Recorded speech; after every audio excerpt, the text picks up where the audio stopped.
Le venía escuchando al profe de camino a la radio y, vaya, o sea, uno cuando viene de un feriado, digamos, de alguna forma lo que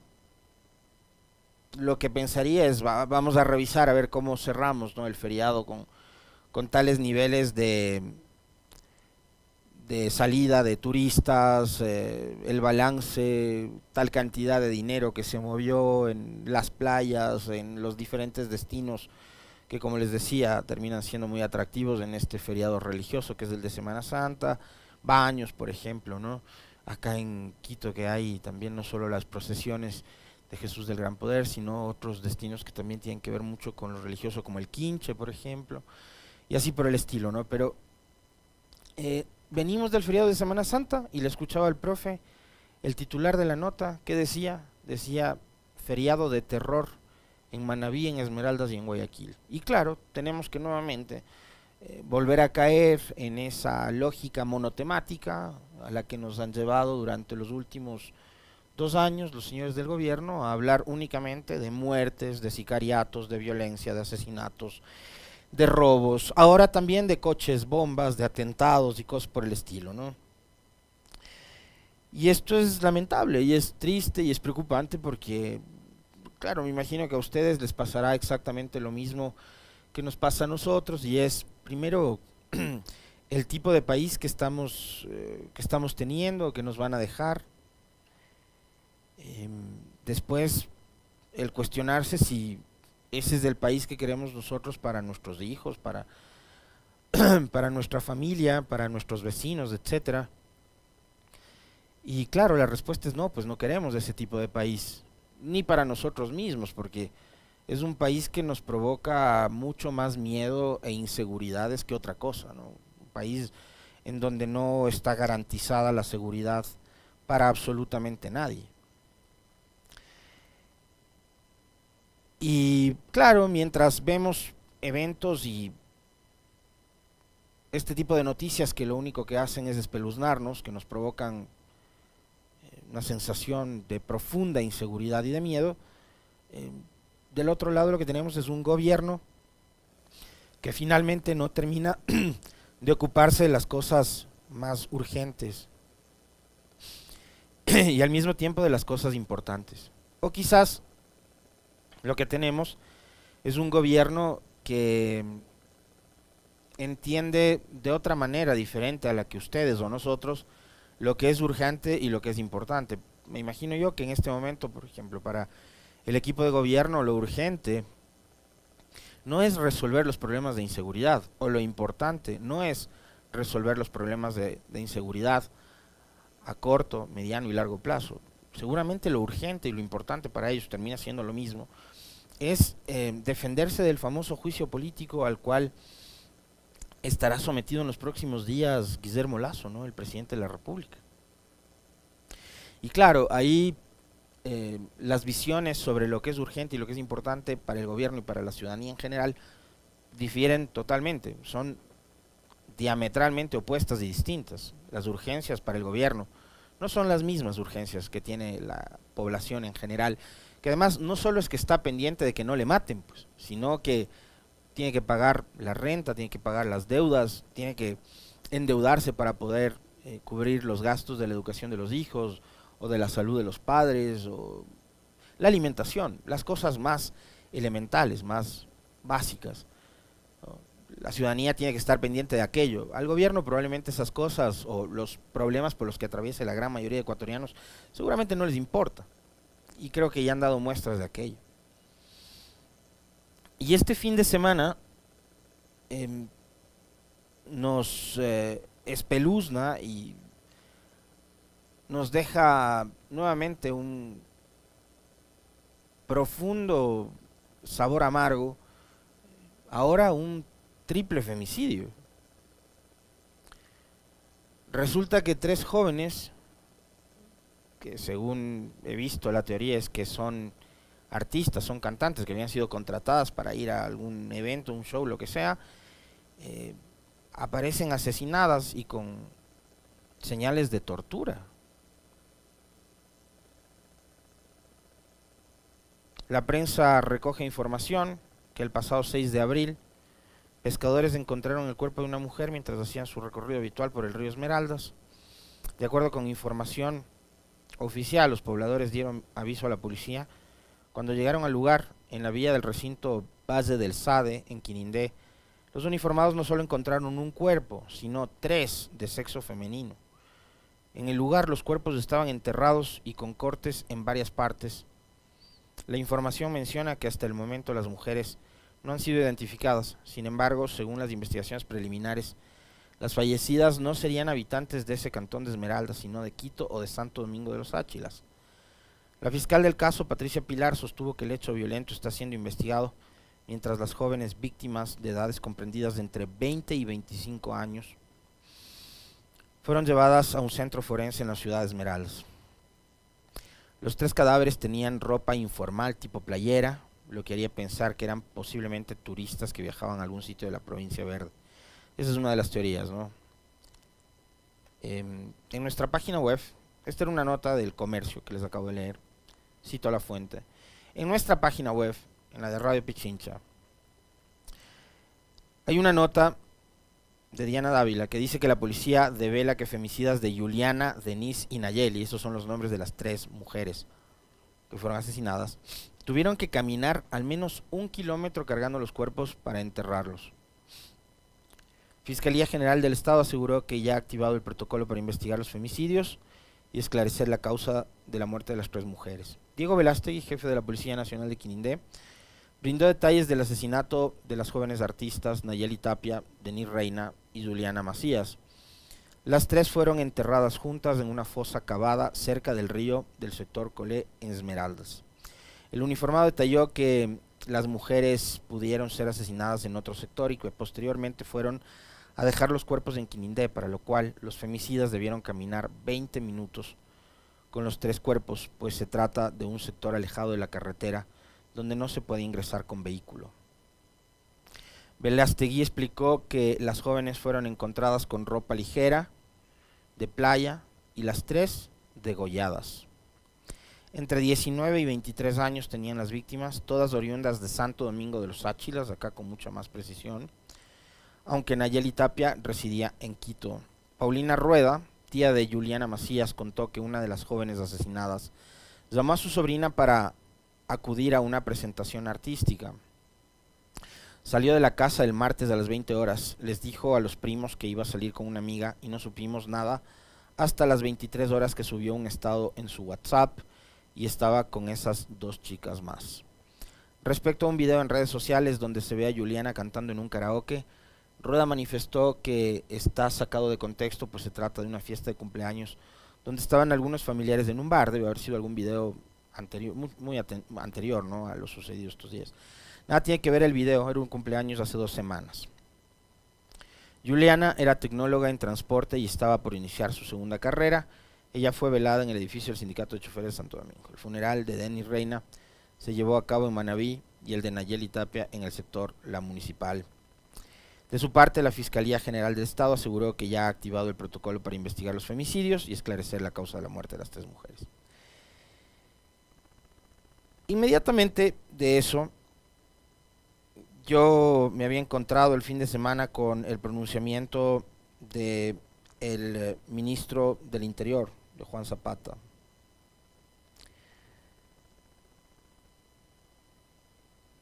A propósito, no de este suceso, fíjense ustedes, no de este suceso. Y primero voy a referirme a aquello. En un país que no es el Ecuador, obviamente, en donde asesinan a 3 mujeres de la forma violenta en la que lo han hecho con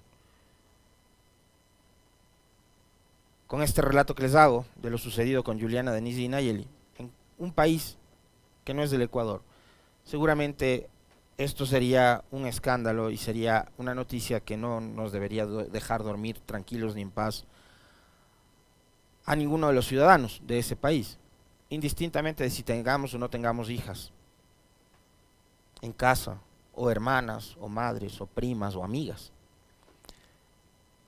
Pero acá noto como que esto ya está normalizado y que simplemente tenemos que hacernos los desentendidos, los locos, o hacer como que esto ya es parte de nuestros hábitos, de que en una sociedad violenta, machista, como la ecuatoriana, que asesinen de la forma en la que lo han hecho con Juliana, Denise y Nayeli, es algo habitual, es algo normal. Parecería que nos están incluso hasta motivando a que normalicemos este tipo de cosas. Porque me llama profundamente la atención el silencio de las autoridades. Yo les iba a citar, y les voy a citar, en segundos nada más, el tuit del ministro del Interior, que es uno de los ministros encargados de la seguridad. Yo les preguntaba hace algunos días atrás, ¿qué hacen Zapata? ¿Qué hace Cobo? ¿Qué hace Diego Ordóñez? ¿Y qué hace Lara, el ministro de Defensa? ¿Qué hacen? El ministro del Interior, el encargado de la inteligencia como Cobo, el secretario de Seguridad como Ordóñez, y Lara, el ministro de Defensa. ¿Qué hacen en este país? ¿Mm? Pero empezando por el propio presidente, quien no ha dicho una sola palabra sobre este acontecimiento, que seguramente yo tengo la certeza de que a ustedes les debe haber provocado escalofríos la lectura que hice, ¿no? Me imagino, escalofríos, escuchar cómo han asesinado después de degollar, de torturar. Tengo entendido que incluso, como ya sucedió en el caso de María Belén Bernal, les habían rociado algún químico en el rostro para desfigurarlo, para que se descomponga mucho más rápido, ¿no? A ustedes les debe haber provocado terror este relato. A mí también, claro, a todos nosotros, por supuesto. Pero al gobierno no le ha provocado nada, porque ni el presidente, ni el ministro del Interior, ni el secretario de Seguridad, ni nadie de las autoridades del gobierno ha dicho una sola palabra sobre lo sucedido con estas tres mujeres. El último tuit del ministro del Interior tiene que ver con la explosión de un coche bomba me parece que en la provincia del Guayas, ¿no? Rechazamos enfáticamente los últimos atentados terroristas registrados. No permitiremos que el crimen organizado genere terror en la ciudadanía. La policía investiga estos actos y dará con los responsables para ser puestos a órdenes de la justicia. Rechazamos enfáticamente los últimos atentados terroristas, dice el ministro del Interior. Esta es una declaración que la puedo hacer yo o que la puede hacer cualquier otro ciudadano. Yo también rechazo la violencia, como también rechazo la inacción, la inoperancia, la ineficiencia, la incompetencia de las autoridades estatales para enfrentar la inseguridad. Pero no puede ser posible que el ministro del Interior esté para publicar tweets en los que rechaza los atentados terroristas. El señor lo que tiene que haber hecho es, primero, evitar que ocurra ese atentado. ¿A través de qué? De los trabajos de inteligencia que debería estar haciendo ¿quién? Fausto Cobo, en vez de andar pinchando los teléfonos de periodistas o de políticos de oposición que están ahora metidos en el tema del juicio político. Intervengan, chusen, pinchen, lo que sea, los teléfonos de los criminales, pues.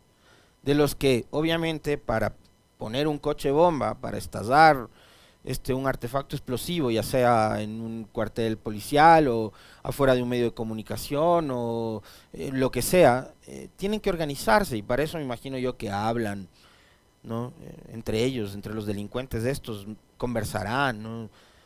Pero para eso deberían estar las cámaras del ECU, los sistemas de estos Pegasus, qué sé yo, que utilizan ahora con tecnología israelita, etcétera, pero no para que el ministro del Interior publique un tuit, ¿no? Como una declaración de rechazo a los atentados. A mí qué me importa que el ministro rechace los atentados.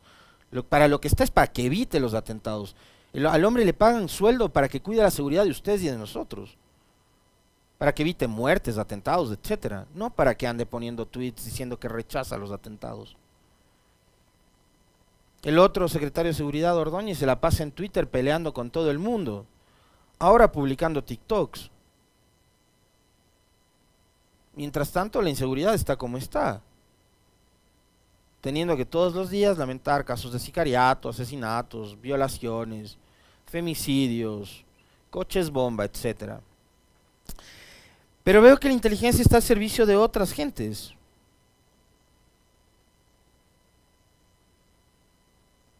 La inteligencia está al servicio de otras gentes, que se dan el lujo de hacer advertencias sobre lo que podría suceder. A propósito del dichoso juicio político. No sé si tenemos ya el tweet del vidente, perdón, del asambleísta. No tenemos.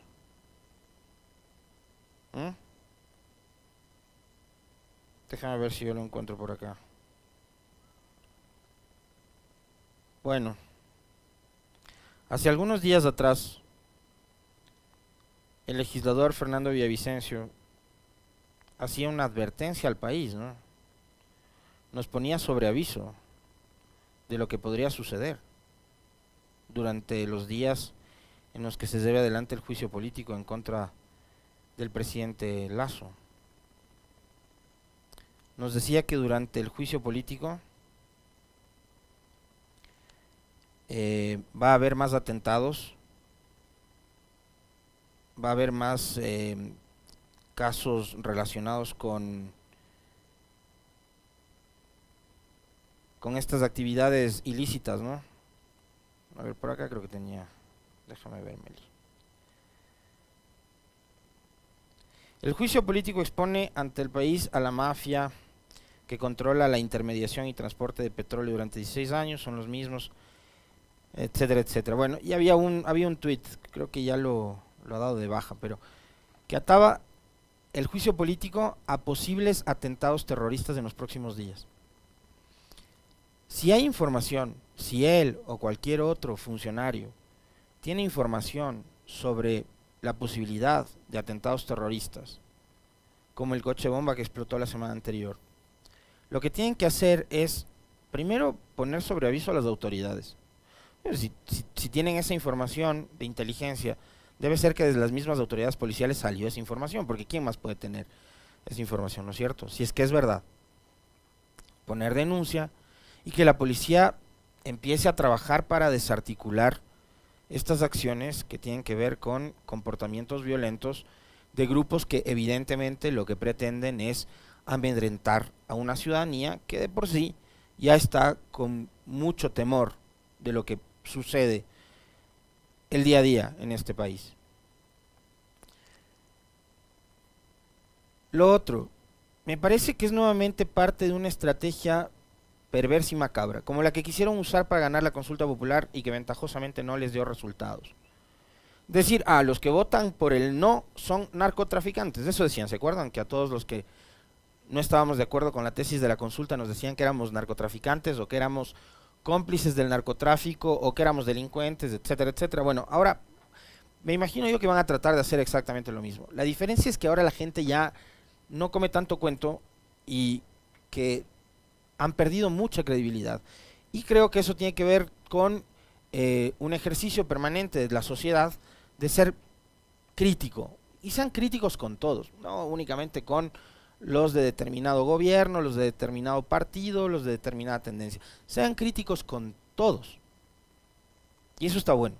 Entonces, como cada vez la sociedad ventajosamente es un poquito más crítica, a ratos sí se dejan llevar y se dejan arrastrar por estos bulos o estas noticias falsas. Ahora lo que me imagino yo pretenderán hacer es vincular los atentados terroristas con el juicio, como ya lo ha intentado hacer. Pero adicionalmente, claro, como hay sectores políticos que son los que están promoviendo el juicio político en contra de Lasso, seguramente lo que querrán es endosarles la responsabilidad de dichos atentados a esos actores políticos. Y ahí sí ya es otra cosa muchísimo más grave. A partir de las puras presunciones, ¿no? Porque otra cosa es, como les digo, si es que tuviesen pruebas. o qué sé yo, una grabación, una foto, qué sé yo, cualquier cosa, ¿no? Que pueda sustentar las afirmaciones. Pero coger y poner un tuit diciendo, el Carlos Minango está detrás de un atentado terrorista, porque se me ocurre. Eso es otra cosa. Y eso es lo que han venido haciendo, y eso es lo que están haciendo, y eso es lo que aparentemente intentarán hacer en el futuro más próximo, a propósito de este famoso juicio político y de esta ola de violencia que aparentemente también ya es incontrolable en este país. Pero ¿por qué es incontrolable? Yo les he repetido en los últimos días que, como les digo, el gobierno nos ha hecho a espacios como este casi monotemáticos, ¿no? De vez en cuando hablamos del tema del juicio político, de la aprobación de una ley o de algún asunto. Ah, por cierto, hoy el pico y placa dura hasta las 20 horas, ¿no? Gran labor la del municipio, una hora menos, preocupados por su seguridad. Por eso ya, ya no les van a robar ni a secuestrar. Váyanse a las 20 horas a la casa, a partir de hoy, una hora menos del pico y placa. Entonces de vez en cuando hablamos así del pico y placa, pero no, todos los días hablamos de muertes, de sicariatos, de secuestros, etcétera. Todo es violencia, todo es inseguridad. Pero ¿por qué pasa esto? Yo les decía, desde el 2017-2018, desde el gobierno de Moreno, los presupuestos para la seguridad han venido reduciéndose, todos los años. Cada vez la inversión para los temas de seguridad es menor. Y tanto es que han disminuido las capacidades operativas del Estado para poder controlar la situación, que ya no hay un Ministerio Coordinador de Seguridad, por ejemplo. No había Ministerio del Interior, lo eliminaron y fusionaron la Secretaría de la Política con el Ministerio de Gobierno y construyeron un solo aparato que se encargaba de muchas cosas pero que no resolvía nada. Por capricho de la señora María Paula Romo, porque ella no solo que quería controlar la política, sino que también quería controlar a la policía, porque sabía lo que se venía en octubre del 2019. Entonces desarticularon todos los equipos de seguridad, desmantelaron los equipos de seguridad, no invierten en seguridad. Y tanto es que no invierten en seguridad que, por ejemplo, esto es lo que ha pasado el fin de semana con los famosos y dichosos patrulleros repotenciados, léase entre comillas, repotenciados, que entregó hace 15 días el gobierno de Lasso a la Policía Nacional. Podemos ver, por favor, en imágenes qué pasó con los famosos patrulleros repotenciados. Ahí están los famosos patrulleros repotenciados. Y miren qué casualidad, justo al lado de la publicidad de Creo. Patrulleros dañados. Ahí está, con el capó arriba, dañados los patrulleros. ¿Por qué? Porque los famosos patrulleros repotenciados no son otra cosa que los mismos patrulleros modelo Kia de hace no sé cuántos años, era 8 años, 10 años, que los compró Correa, que fue el último presidente que renovó la flota vehicular, no solamente de la policía, pero acá estamos hablando específicamente de la policía. Ya, a esos patrulleros obsoletos, viejos, muchos de ellos destartalados, lo que hicieron fue pintarles. Les dieron, como se dice comúnmente, una manita de gato y los pusieron a rodar. ¿Qué pasó? Que salen nuestros valientes policías a patrullar por las calles del país y se quedan parados en media vía.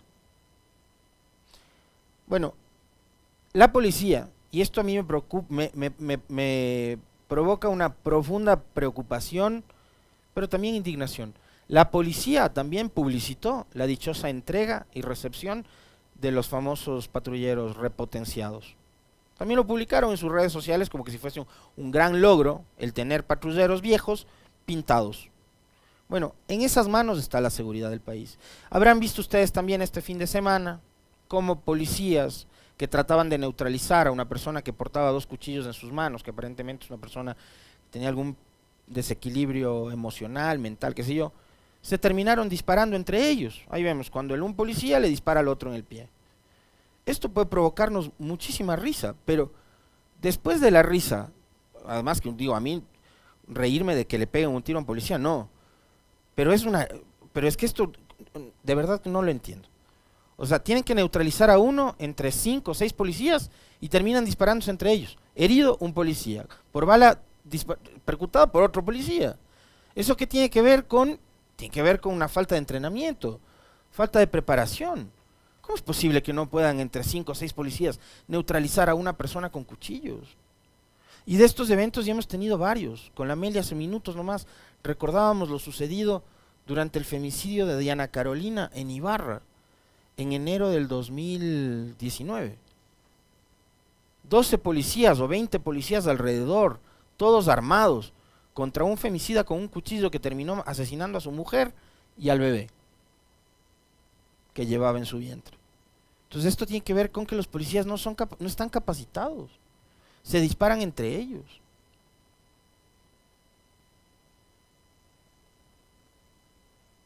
Entonces si hay atentados, asesinatos, sicariatos, etcétera, tiene que ver con que hay un Estado que no se encarga de las cosas que tiene que encargarse. Porque como les repito, las urgencias aparentemente son diferentes para el gobierno como para la ciudadanía. Yo ahí les quiero dejar esas inquietudes porque de verdad ya paren la mano de estarle echando la culpa al pasado, paren la mano de estar echando la culpa a la oposición, paren la mano de seguir usando analistas que van a programas de televisión o a sets de radio a echarle la culpa a la asamblea porque la asamblea no promueve leyes que vayan en beneficio de los ciudadanos y la seguridad. La asamblea no controla a la policía, la asamblea no controla los presupuestos para la policía, la asamblea no está a cargo ni del Ministerio del Interior ni de la Secretaría de Seguridad, ni es competencia de la asamblea la seguridad del Estado, eso es competencia del Ejecutivo. Paren la mano con darle espacios a estos analistas, hombres y mujeres además, ¿no? Que salen dizque de la academia a echar la culpa a todo el mundo, menos al gobierno, que es el principal responsable de todo lo que estamos viendo. Que los patrulleros estén dañados, que no haya recursos para repotenciar las UPC, para construir más UPCs, etcétera, etcétera. Todo eso es culpa del gobierno nacional, que es el que maneja los presupuestos del Estado ecuatoriano. El Ministerio del Interior es una entidad adscrita al Ejecutivo, no a la Asamblea, no a los medios de comunicación.